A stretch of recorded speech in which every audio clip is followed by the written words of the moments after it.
जय हिंद दोस्तों। आज हम लोग इस वीडियो में class 10th chemistry chapter 4 carbon तथा इसके यौगिक इसके अति लघुत्तरीय प्रश्नों को सॉल्व करने वाले हैं। पहला प्रश्न है, निम्नलिखित के एक एक उदाहरण दे। तो यहाँ पे देखिए ये सभी दिया गया है, इन सभी का हमें एक एक उदाहरण देना है।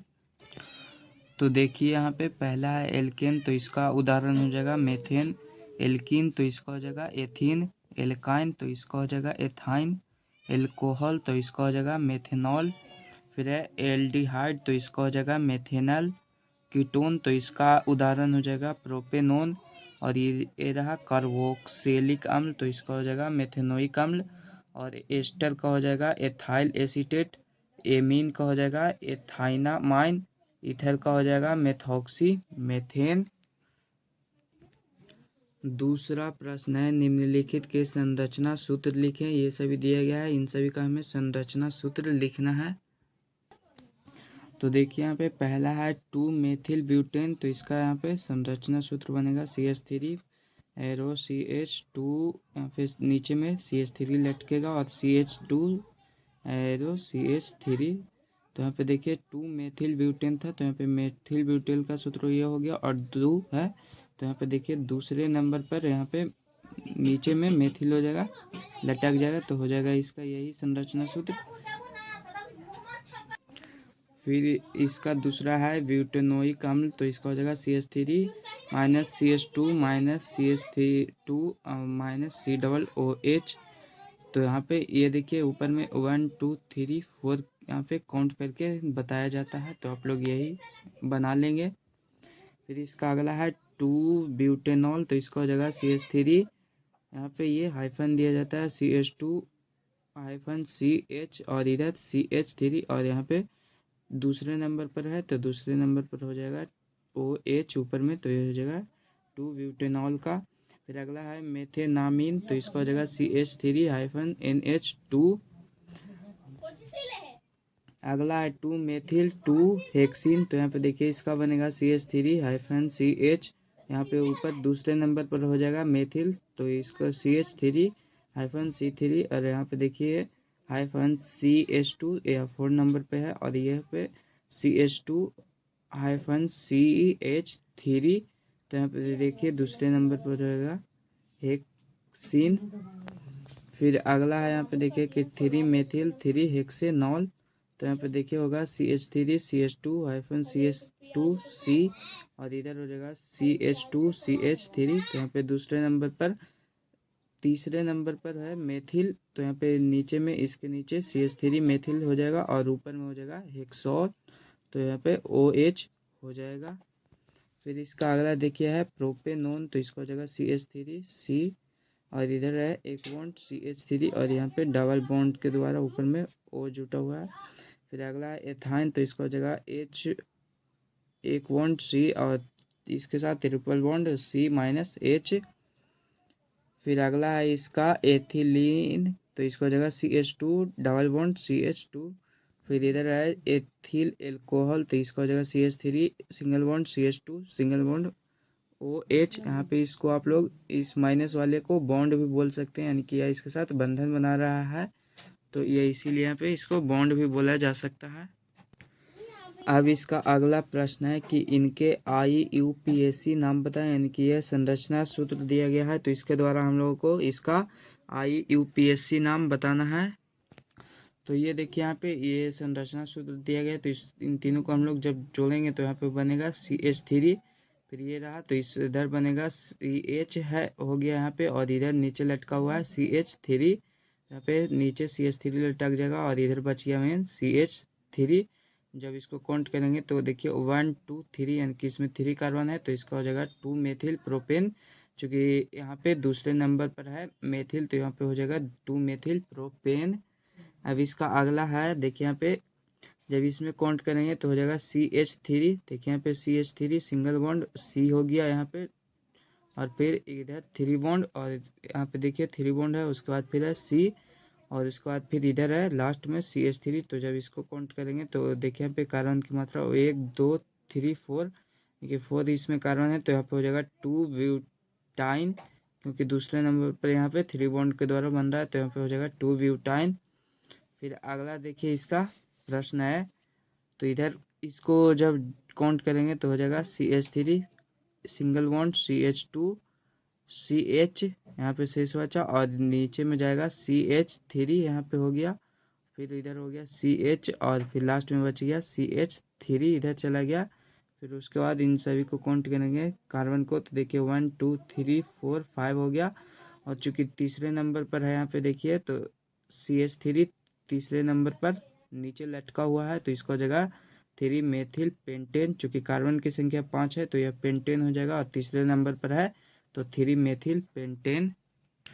अब इसका 4 नंबर प्रश्न है, तो यहाँ पे इसमें देखिए पहले है CH3 यहाँ पे सिंगल बॉन्ड CH2 हो गया, एक ऊपर है एक नीचे है तो CH2, फिर है सिंगल बॉन्ड CH, यहाँ पे CH शेष बच गया, और इसके ऊपर में दिया गया है CH3, ये रहा CH3, और फिर है CH2, फिर उसके बाद है सिंगल बॉन्ड के साथ OH। तो यहाँ पे देखिए इसमें भी कार्बन की मात्रा पहले गिना जाता है, तो 1 2 3 4 है, तो यहाँ पे ये 4 होता है ब्यूटेन का, और यहाँ पे चूंकि कार्बन CH3 जो कि मेथिल है वह दूसरे नंबर पर है, तो यहाँ पे हो जाएगा 2 मेथेनॉल ब्यूटेन। अब इसका अगला देखिए, तो यहाँ पे हो जाएगा CH3 सिंगल बॉन्ड C, और ऊपर में हो गया CH3 लटका हुआ है ऊपर की ओर, फिर यहाँ पे डबल बॉन्ड के साथ C है अकेला, फिर ऊपर में है CH3, और फिर ये देखिए लास्ट में है CH3। तो जब इसको करेंगे तो देखिए 1 2 3 है, यानी कि दूसरे नंबर और तीसरे नंबर पर भी है CH3, तो यहाँ पे हो जाएगा 2 3 डाई मेथिल ब्यूटीन। फिर अगला देखिए यहाँ पे CH3 सिंगल बॉन्ड के साथ CH2 single bond CH2 single bond COOH। तो जब इसको कार्बन की काउंट करेंगे तो 1 2 3 4, तो यहाँ पे इसका हो जाएगा ब्यूटेनोइक अम्ल। फिर अगला है देखिए यहाँ पे कि CH3 single bond CH2 single bond CH2 single bond NH2, जब इसमें कार्बन को गिनेंगे तो 1 2 3, तो इसका हो जाएगा प्रोपेनामीन। फिर अगला देखिए यहाँ ये रहा, तो इसको काउंट करेंगे तो हो जाएगा CH3 सिंगल बॉन्ड C, और यहाँ पे डबल बॉन्ड के साथ ऑक्सीजन है ऊपर में, तो यहाँ पे हो जाएगा, और नीचे में देखिए यहाँ पे OH है, तो इसका हो जाएगा एथेनोइक अम्ल। फिर इसका अगला है देखिए, जब इसको काउंट करेंगे तो ये हो जाएगा CH3 सिंगल बॉन्ड के साथ CH2 हो गया, एक ऊपर और एक नीचे, फिर उसके बाद है CH2 एक यहाँ पे एक ऊपर और एक नीचे, फिर सिंगल बॉन्ड के साथ OH, तो ये हो जाएगा प्रोपेनॉल। फिर इसका यहाँ पे अगला देखिए, तो ये रहा CH3 सिंगल बॉन्ड के साथ CH डबल बॉन्ड है यहाँ पे CH single bond CH2 single bond CH2 single bond CH3, तो यहाँ पे इसमें भी कार्बन को गिनेंगे तो 1 2 3 4 5 6, यहाँ पे गिन कर आप लोगों को ज़्यादा सुविधा हो इसीलिए यहाँ पे पहले से ही कर दिया गया है। उसके बाद देखिए यहाँ पे ये दूसरे नंबर पर है, तो इसका हो जाएगा 2 हेक्सीन। अब इसका देखिए यहाँ पे ये रहा अगला CH3 सिंगल बॉन्ड के साथ C, और ये डबल बॉन्ड के साथ O है, और सिंगल बॉन्ड के साथ H जुड़ा हुआ है, तो इसमें भी कार्बन को गिनेंगे तो 1 और 3 2, तो इसमें भी हो जाएगा एथेनॉल यह इसका। फिर इसका अगला प्रश्न देखिए, तो ये रहा CH3 सिंगल बॉन्ड के साथ C, और डबल बॉन्ड के साथ O जुड़ा हुआ है, और फिर सिंगल बॉन्ड के साथ CH2 सिंगल बॉन्ड के साथ फिर है CH3, तो इसमें भी काउंट करेंगे तो 1 2 3 4 हो जाएगा। तो यहाँ पे ये रहा डबल बॉन्ड के साथ यहाँ पे जुड़ा हुआ है O, तो यहाँ पे हो जाएगा 2 ब्यूटेनोन। फिर यहाँ पे अगला देखिए इसका कि ये रहा इसका प्रश्न, तो इसमें इसका उत्तर सिर्फ आप लोग लिख लेंगे कि 2 4 डाई मेथिल पेंटेन, और इधर नीचे हो जाएगा 1 3 टेट्रा मेथिल पेंटेन। 4 नंबर प्रश्न है, निम्नलिखित कार्बनिक यौगिकों में क्रियाशील समूह बताएं। इन सभी में हमें ये बताना है कि क्रियाशील समूह कौन सा है। तो देखिए यहाँ पे ये रहा पहला एल्डिहाइड, तो यहाँ पे इसका सूत्र संरचना सूत्र और नाम भी दिया गया है, तो ऐसे आप लोगों को सिर्फ सूत्र ही इसका लिखना है। तो देखिए एल्डिहाइड का हो जाएगा सिंगल बॉन्ड के साथ CHO, और जबकि ये इसका संरचना आप लोग देखेंगे तो इसका संरचना इस प्रकार कुछ बनता है। फिर दूसरा कीटोन, तो इसका हो जाएगा ये एक ऊपर में आ रहा है एक नीचे में आ रही है, सिंगल बॉन्ड के साथ जुड़ा होता है CO, और इसका संरचना देखेंगे तो कुछ इस प्रकार से होता है। फिर है ईथर, तो इसका देखिए सिंगल बॉन्ड के साथ इधर और बीच में O है, और इधर भी सिंगल बॉन्ड के साथ जुटा होता है, और इसका भी संरचना इस प्रकार होता है। तो आप लोगों को सिर्फ इसका सूत्र नहीं लिखना है, संरचना और नाम ये सभी नहीं लिख सकते हैं तब भी यहाँ पे चल सकता है। फिर अगला है कार्बोक्सिलिक अम्ल, तो इसका हो जाएगा सिंगल बॉन्ड के साथ COOH, और इसका ये रहा संरचना सूत्र, और इसका जो नाम होगा वह कार्बोक्सिलिक समूह हो जाएगा। फिर उसके बाद इसका अगला देखिए, ये रहा एस्टर, तो इसका सूत्र होता है सिंगल बॉन्ड के साथ COOR, और इसका संरचना इस प्रकार बनता है और इसका नाम होता है एस्टर समूह। तो आप लोगों को सिर्फ पहले ही बता चुके हैं कि आप लोग सिर्फ इसका सूत्र पर ध्यान दीजिएगा, आप लोगों को सिर्फ इसका सूत्र ही लिखना है। फिर है प्राइमरी एल्कोहल, तो इसको हो जाएगा सिंगल बॉन्ड के साथ OH। फिर है अगला एल्काइन, तो इसको हो जाएगा सिंगल बॉन्ड के साथ C, और इसके बाद ट्रिपल बॉन्ड C, और इसके बाद सिंगल बॉन्ड। फिर अगला एल्किन, तो इसको हो जाएगा सिंगल बॉन्ड के साथ C, और फिर double bond C, single bond. फिर इसका अगला है एमीन, तो इसका हो जाएगा सिंगल बॉन्ड के साथ NH2, और इसका संरचना इस प्रकार बनता है और ये हो जाएगा एमिनो समूह का। अगला प्रश्न है, निम्नलिखित कार्बनिक यौगिकों को संघनित संरचना सूत्र लिखें। यहाँ पे दिया गया है, इन सभी का हमें संरचना सूत्र बताना है। तो देखिए यहाँ पे पहला है पेंटेन, तो इसका होता है C5H12, तो इसका संरचना सूत्र इस प्रकार बनेगा CH3 CH2 CH2 CH2 CH3। तो यहाँ पे इसमें गिनेंगे, काउंट करेंगे तो कार्बन की संख्या 5 होगी। देखिए 1 2 3 4 5, और हाइड्रोजन की संख्या जो कि 12 होगा। आप लोग काउंट करके यहाँ पे चेक भी कर सकते हैं इसको। फिर अगला है 2 मेथिल पेंटेन, तो यहाँ पे देखिए पेंटेन का मतलब होता है कि कार्बन की जो संख्या होगी वह 5 होगी। तो देखिए यहाँ पे, और 2 मेथिल यानी कि दूसरे नंबर पर मेथिल होगा। तो यहाँ पे देखिए दूसरे नंबर पर नीचे में मेथिल है, तो इसका जो सूत्र बनेगा संरचना सूत्र वह होगा CH3 सिंगल बॉन्ड के साथ CH2 CH3, और यहाँ पे दूसरे नंबर पर CH3 नीचे में लटक जाएगा। फिर इसका अगला देखिए, ये रहा 2 डाईमेथिल ब्यूटेन, तो ब्यूटेन का मतलब ही होता है कि कार्बन की संख्या इसमें 4 हो गई। तो यहाँ पे देखिए 1 2 3 4 है, और यहाँ पे 2 यानी कि दूसरे नंबर पर 2 मेथिल लटका हुआ है, तो इसीलिए इसको डाईमेथिल बनाया गया है। तो यहाँ पे देखिए इसमें दूसरे नंबर पर ये रहा, तो यहाँ पे CH3 है, एक ऊपर में और एक नीचे में, यानी कि 2 मेथिल लटका हुआ है, तो इसमें डाईमेथिल ये बन गया। तो इसका संरचना जो संघनित सूत्र बनेगा वह होगा CH3 CH2 CH3, और एक दूसरे नंबर पर एक ऊपर में लटक जाएगा और एक नीचे में CH3 लटक जाएगा।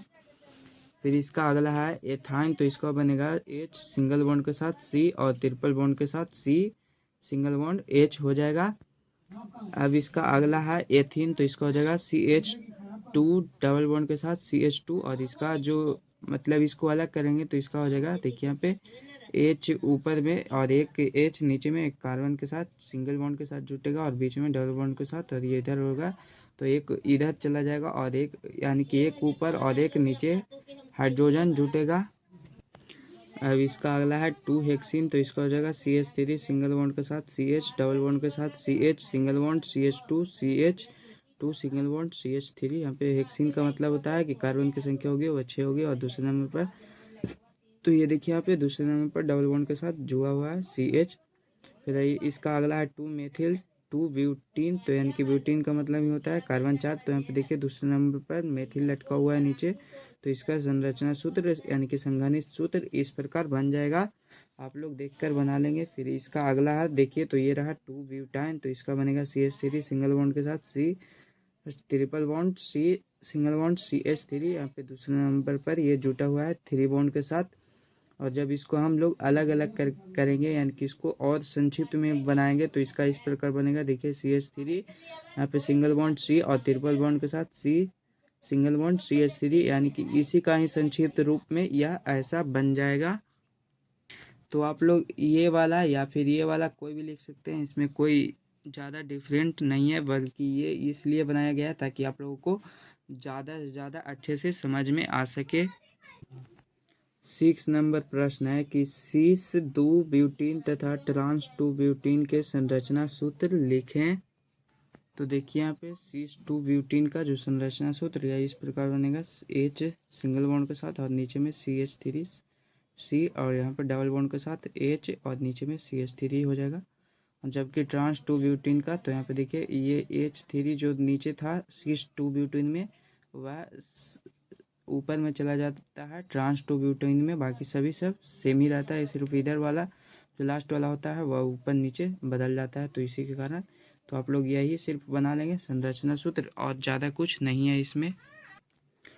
7 नंबर प्रश्न है, निम्नलिखित कार्बनिक यौगिकों में क्रियाशील समूह बताएं। इन सभी में हमें बताना है कि इसमें क्रियाशील समूह कौन सा है।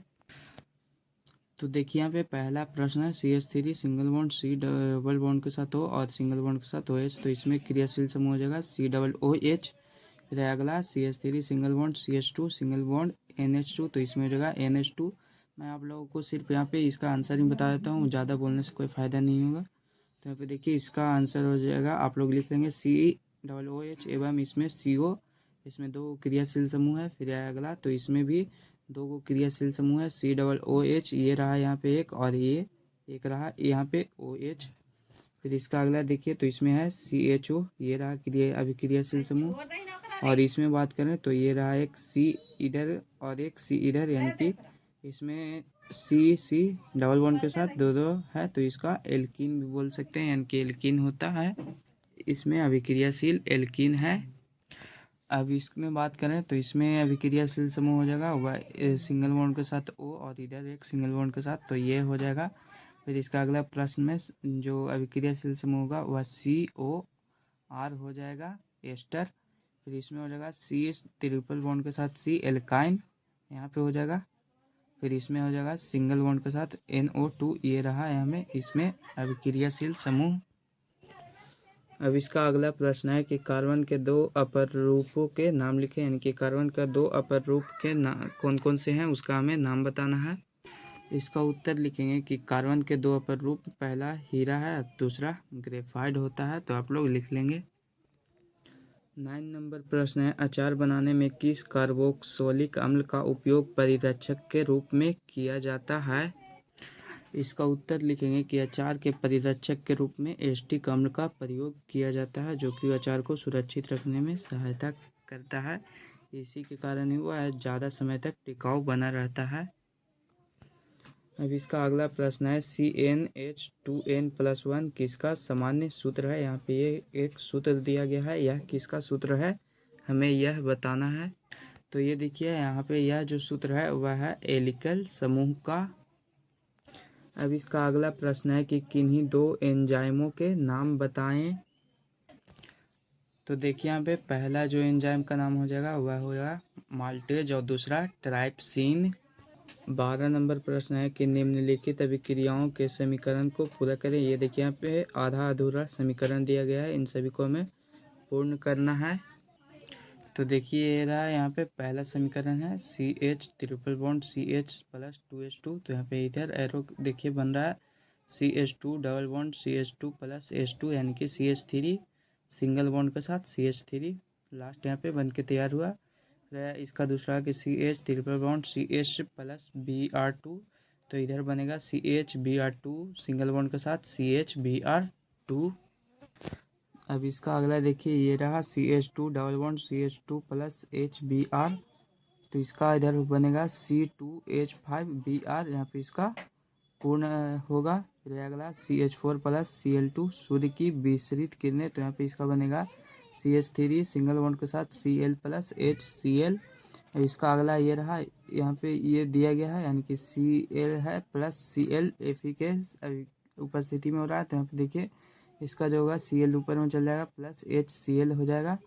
फिर अब इसका अगला है CH3 सिंगल बॉन्ड के साथ C और ऊपर में डबल बॉन्ड के साथ O जुटा हुआ है, single bond OH plus CH3OH, फिर यह हाइड्रोजन की उपस्थिति में हो रहा है, तो इसको बनेगा CH3 C डबल OH। फिर अब इसका अगला है CH3 सिंगल बॉन्ड के साथ C डबल बॉन्ड के साथ O single bond OH plus PCl5, तो अब इसका बनेगा CH3 सिंगल बॉन्ड O और C और डबल बॉन्ड के साथ ऊपर में O जुटा हुआ है और नीचे में Cl हो जाएगा। अब इसका देखिए CH3 single bond C double bond के साथ O जुटा हुआ है, single bond O single bond CH2 single bond CH3 NaOH, यानी कि सोडियम हाइड्रोक्साइड और जल की उपस्थिति में रहा है, तो यहाँ पे बनेगा इसका CH2 C2H5OH plus CH3 C double OH। अब इसका अगला देखिए ये रहा CH3 सिंगल बॉन्ड के साथ CH2 single bond OH plus PCl5, तो इसका जो अभिक्रिया होगा तो उसके फलस्वरूप जो बनेगा वह होगा CH3 single bond CH2Cl plus POCl3 plus HCl। अब इसका अगला है C2H4 प्लस Br2CCl4 की उपस्थिति में हो रहा है। तो यहाँ पे बनेगा, देखिए ये रहा, इधर एक इधर चल जाएगा और एक इधर हाइड्रोजन कार्बन के साथ, और Br ऊपर में, और यहाँ पे सिंगल बॉन्ड के साथ Br इधर एक ऊपर में चल जाएगा और एक H इधर और एक H इधर जाकर ये अपना। तो इसका समीकरण इस प्रकार से कुछ पूर्ण होगा इन सभी का, तो आप लोग बना लेंगे।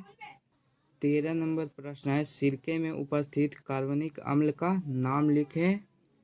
इसका उत्तर लिखेंगे कि सिरका में जो उपस्थित अम्ल पाया जाता है वह एस्टिक अम्ल होता है। तो इसका उत्तर हो जाएगा एस्टिक अम्ल। अभी तक आप लोग चैनल को सब्सक्राइब नहीं किए होंगे तो चैनल को सब्सक्राइब कर देंगे और अपने दोस्तों के पास में वीडियो को शेयर कर देंगे। 14 नंबर प्रश्न है कि निम्नलिखित के लिए कारण स्पष्ट करें। पहला कि औद्योगिक कार्यों के लिए आपूर्ति की जाने वाली एल्कोहल में कॉपर सल्फेट मिश्रित होता है। इसका उत्तर लिखेंगे कि एल्कोहल में कॉपर सल्फेट मिलाने पर एल्कोहल का रंग नीला हो जाता है, जिससे इसकी पहचान की जाती है। यानी कि इसमें कॉपर सल्फेट को मिला दिया जाता है ताकि इससे रंग नीला हो जाता है, तो इससे हमें ये पता चलता है कि यह एल्कोहल है। 15 नंबर प्रश्न है कि सोडियम के एक छोटे टुकड़े को एथेनॉल में डालने पर क्या होता है। यानी कि जब हम लोग सोडियम के एक छोटे से टुकड़े को एथेनॉल में डालेंगे तो इसका क्या प्रभाव पड़ेगा। इसका उत्तर लिखेंगे कि सोडियम के एक छोटे टुकड़े को एथेनॉल में डालने पर सोडियम ऑक्साइड तथा हाइड्रोजन गैस बनता है। यहाँ पे इसका समीकरण भी दिया गया है, देखिए यहाँ पे 2C2, तो यहाँ पे 2 आगे इसलिए लगाया गया है ताकि इस समीकरण को संतुलित करके बताया गया है आप लोगों को। तो यहाँ पे देखिए 2C2H5OH प्लस 2Na एरो, यहाँ पे देखिए जब इसमें सोडियम को डाला जाता है तब क्या होता है। तो यहाँ पे देखिए कि 2C2H5O N प्लस में है और प्लस H2, यानी कि इसमें हाइड्रोजन गैस बनता है और सोडियम एथोक्साइड भी बनता है, और यहाँ पे हाइड्रोजन गैस जो कि वायुमंडल में चला जाएगा वाष्प बनकर। अब इसका लास्ट 16 नंबर प्रश्न है कि हीरा किस तत्व का अपर रूप है। इसका उत्तर लिखेंगे कि हीरा जो कि कार्बन का अपर रूप है। तो यहाँ पे सारे प्रश्न सॉल्व हो चुके हैं और अभी तक आप लोग इसके लघुत्तरीय दीर्घोत्तरीय प्रश्नों के भी हल नहीं देखे हैं और देखना चाहते हैं तो आप लोग कमेंट कर दीजिएगा। मैं जल्द ही इस पर एक भी वीडियो बनाकर अपलोड कर दूंगा। फिर मिलेंगे हम लोग एक नए वीडियो के साथ, तब तक के लिए जय हिंद जय भारत।